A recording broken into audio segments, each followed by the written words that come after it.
lot of news about crime, about full jails and failing schools. We don't hear so much about the people who might have turned to crime, might have gone to jail, might have failed in school. But tonight we will hear about them. We'll hear about young people who have pulled themselves up and good people who caught others when they fell through the cracks. Tonight, the story is Neighborhood Heroes, and it's an important story. Hi, I'm ABC 11's Steve Daniels. And I'm Katina Rankin. Join us for the next half hour and prepare to be inspired.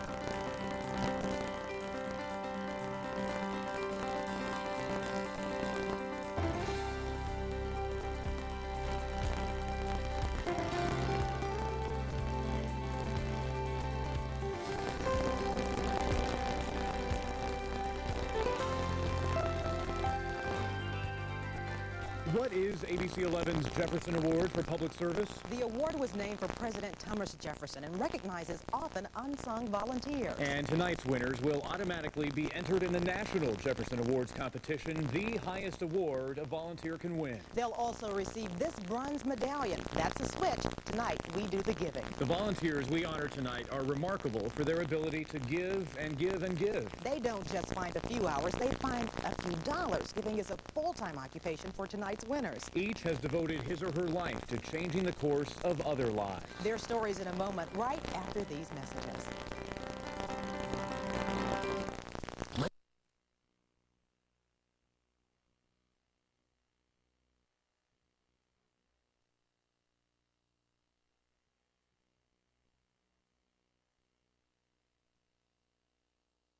In the fall, we asked you to nominate public servants in your community. ABC 11 received a stack of nomination forms. There's a lot of good work going on out there. A panel of community leaders who themselves are volunteers then sifted through the nominees and selected the people we'll honor tonight. Now, let's meet them. ABC 11's 2003 Jefferson Award winners, Gail Mills of Durham, Ronald Huber of Sanford, and Clyde Brown of Fayetteville.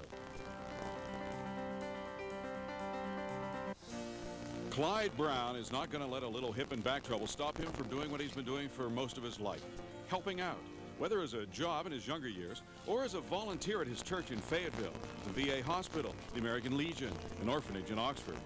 It was a simple, standard Sunday school lesson as a kid that Clyde Brown took to heart. It is more blessed to give than it is received.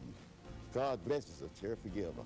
1944, discharged from the Army, he took a job at the Veterans Administration Hospital and for almost 40 years helped patients undergo physical therapy. Since retiring in 1980, he's given more than 45,000 hours of volunteer time to the VA hospital and American Legion nursing homes. It is needed, I'm telling you. With this budget shortage, without volunteers, our patient would really be hurting. As a deacon of his church, for many years, Clyde drove parishioners in his own car to church functions. You see this van here? To get that van there for the church, he personally financed the loan and put up several $1,000s of his own money. He paid for the picnic shelter, bought the church a piano, provided dress clothes to a poor family. I took those 4 boys and I took them up to Walmart and I bought them all shoes and the shirt and pants so that they could come to Sunday school. Clyde and his wife, Tiester, raised an orphan along with their 3 children and provided free housing for students to attend Fayetteville State University. The couple prepare and deliver warm meals to sick friends and shut-ins. For his unrelenting volunteerism and positive impact on countless others, a parishioner believed him deserving of another important commendation and nominated Clyde Brown for the Jefferson Award he just received. Just where does he get that kind of energy? He contributes. He contributes himself, he contributes his time, he contributes his money, and he definitely is all around. Clyde's been likened to the energy bunny that keeps on going at 85, looking for people to help, problems to solve. Thank you very much. Well, you know you're welcome. You take care now. I will volunteer as long as I'm able. And you know what? If I get to where that I can't go out and volunteer, I will certainly be volunteering on the phone.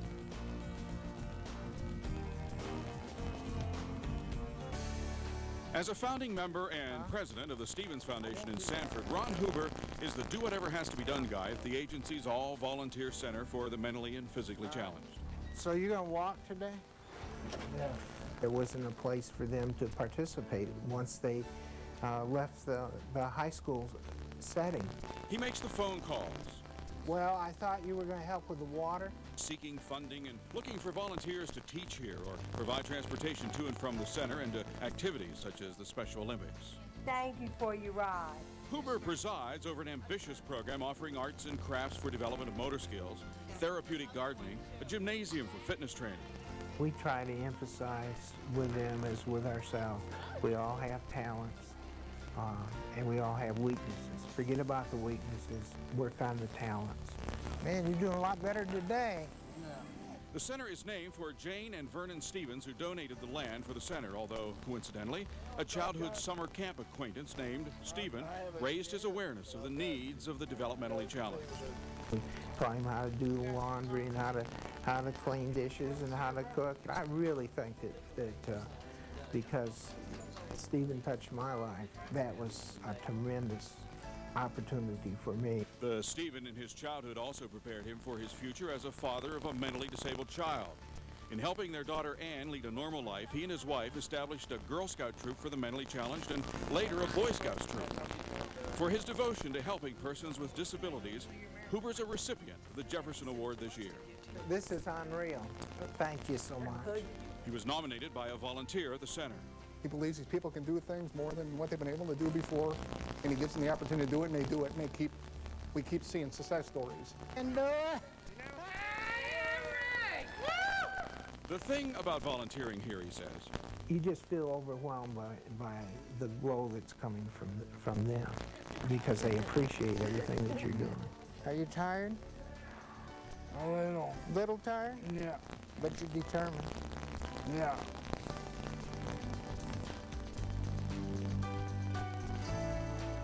Ashley was watching the rain from the shelter of her umbrella. We were watching Gail Mills in the shelter she co-founded in Durham read a story to the daughters of two women she's helping through hard times right now. A lot of times when children come here, we don't know the fear that's in their little hearts. And we don't know where those children have had to sleep and if they've had enough to eat. While they're in the Durham Rescue Missions Daycare Center, their mothers are learning to use computers in the Rescue Missions computer lab upstairs. To give these women tools that they need to be able to get a decent job so that they can provide for their family.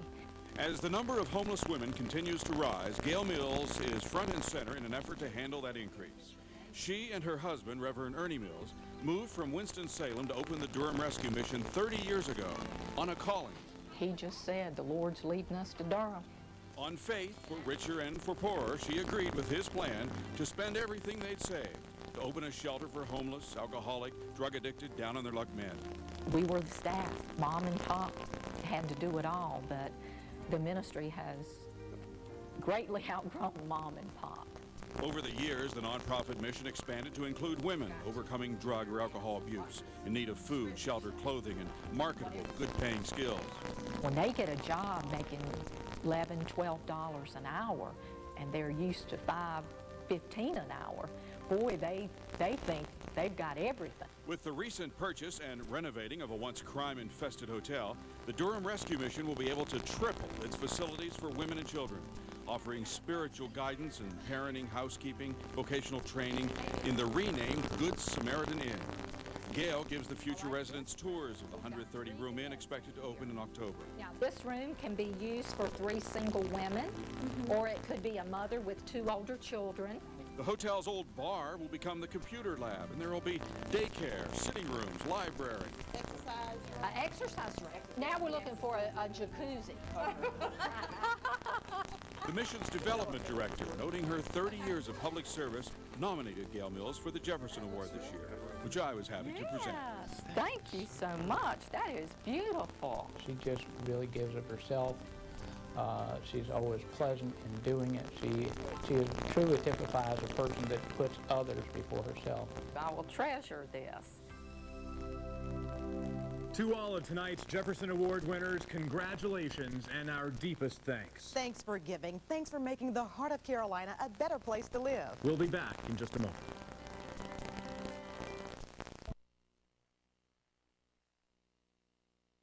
Is a powerful speed link to the latest from Eyewitness News. The AccuWeather Desktop Alert. Download yours today from abc11tv.com.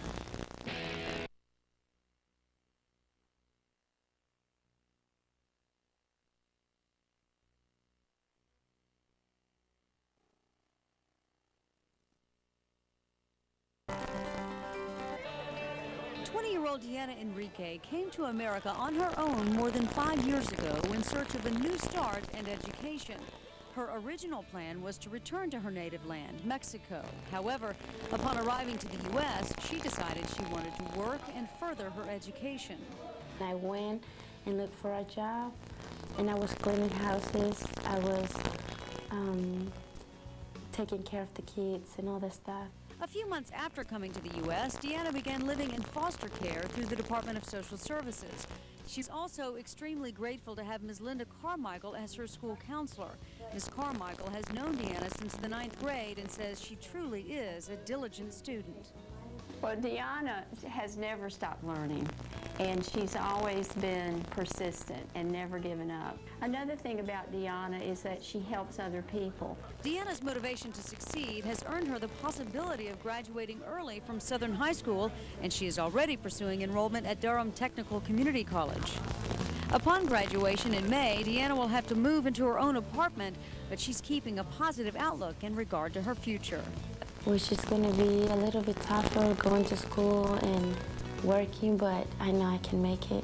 Deanna is an inspiration, a very deserving young person, and truly a neighborhood hero.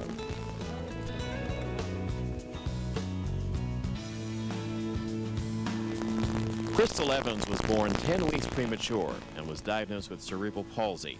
While something this serious would thwart the efforts of many, this very determined 16-year-old Union Pines High student continues to obtain her education, despite enduring social, academic, physical, and emotional problems.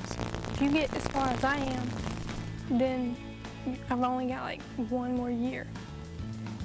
I shouldn't quit. Crystal's guidance counselor, Barbara Wilson, admits Crystal is a deserving candidate for this honor. Crystal pretty much says she can do anything she wants to do, and that's the way I let it happen. She tells me what to do, and I make it happen.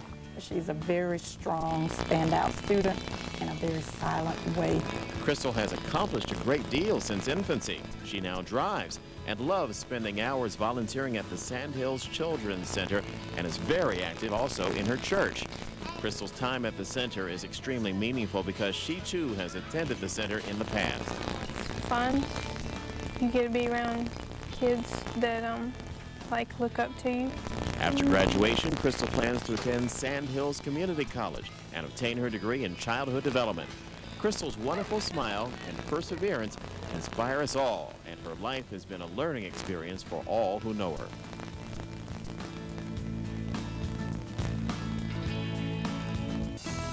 Family problems left Michael Frolick homeless. Having just turned 18, the Department of Social Services was unable to care for him. As a senior at Douglas Byrd High School, the faculty discovered that Michael had been living on school grounds. They then helped him move into the Salvation Army homeless shelter. It was really hard for me to stay at the shelter and come to school and see all these kids being dropped off by their parents and everything, and it just hurt. Despite being homeless, Michael kept his grades up and even participated in after-school activities. He was the varsity cheerleading team manager and part of a video broadcasting organization. Despite all the hardships that Michael's gone through, he's maintained a very positive attitude, and I don't know how he does it. Michael has never stopped learning, even when he had nothing. Basically, everything that I'm going through, I look at as a test. Because I know in the end, once all this is over, I'm going to look back and laugh about it. Recently, life has taken a positive turn for Michael. Lane Sigmund, a friend's mother, saw potential for Michael and invited him to live with her family for as long as he needs. When you have a situation where you have a student who will sleep on campus to be sure that he's not going to miss an exam, the potential for an adult is incredible. Michael is dedicated to his education and his future. He plans to join the Air Force and attend college, where he wants to major in psychology and television broadcasting.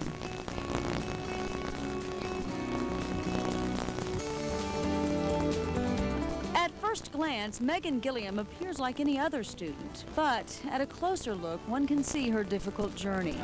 Megan lived the life of a typical teenager, hanging out with friends, volunteering at the hospital, and cheerleading for her school, when she started to notice an increase in severe headaches. Something just wasn't right, so I went back and they decided to have a CAT scan done. they found that I had a brain tumor. Once diagnosed, her struggles continued to escalate as it forced her to miss more than 3 months of school. She continued with the support from her family, friends, and her teachers. I had wonderful teachers that were always there for me and were willing to help me. And so with that in mind, I knew that I could definitely continue school. This new dedication has rubbed off on everyone, including her guidance counselor. Her strength in her ability to change and to adjust to that change makes you look at your life and say, you know, I hope I could be that good if something did happen in my life. Megan now has a new motivational motto for her life. I know that I can really accomplish anything, and I just have to set my mind to it.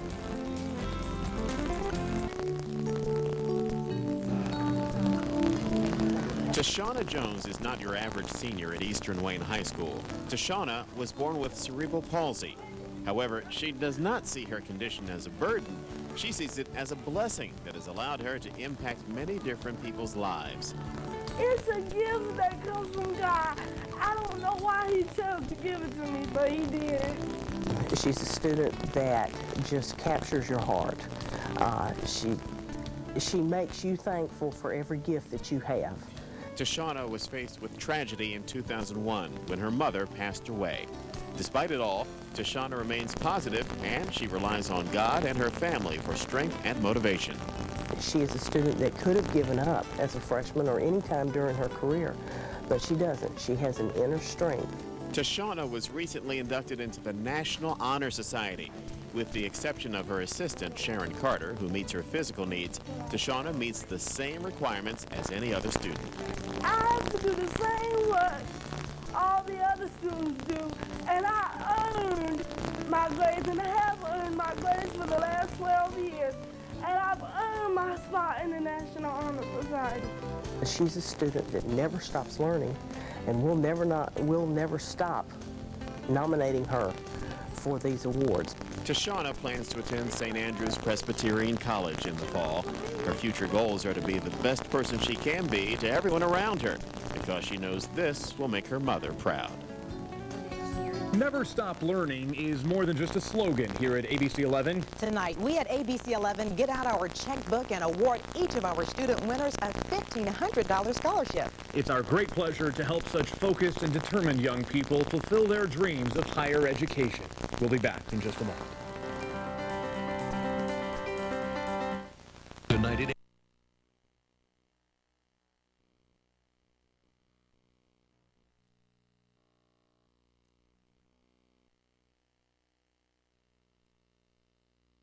It's going to be fun today. Lisa Wishart is a cheerleader for her students. Make it woohoo! Oh, that's a good start. Ooh, I love it. Her enthusiasm bounces off the walls and her energy knows no bounds. Perpendicular, parallel, parallel. She has lots of energy. And I've heard a lot of teachers say, where in the world does she get that energy from? Just give me just a fourth of it. Lisa is a great teacher because she goes the extra mile. She gives her all in all to the boys and girls. She's a creative teacher. She encourages students to think outside the box. Get your penny. Oh my goodness, I'm flying upside down. I think it's that enthusiasm that she has with the students that want them to learn. She's just a born teacher. When you heat the air, the little molecules go, woo! Kind of dance around, do it with me. Woo! I love teaching because every day is an adventure. You never know what you're going to encounter when you come in the classroom. You know your students, of course, and how marvelous they are. And they're so excited about learning and so excited about pursuing knowledge, but you never really know exactly what's going to transpire. She's very unique. She loves to do fun things. Some of the things may be even wild. Wild! She's kind of like a kid, so therefore I feel that's why they connect with her. She's zany. She lets us do a lot of cool things. She's very nice. She's fun. She's cool. That is so cool. I'm thrilled to be here today, teaching and on my knees crawling around with the crickets or doing a centrifugal force experiment. When you shake it like this, it still spins. I come from a family of educators, And I looked at my mom across the kitchen table when I was little, grading papers fiercely, and she talked about school and how much fun she had and all the things she did, and I think that really made me want to be a teacher. Lisa wants her students to leave the classroom excited about learning and believe that all dreams are possible.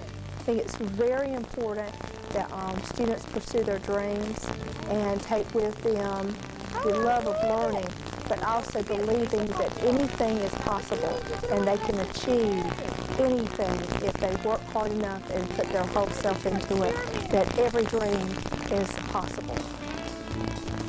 Good teachers are passionate about the subjects they teach, passionate about their students. In fact, passion is something all of tonight's neighborhood heroes have in common. Congratulations to all the winners. Thanks for joining us. Good night.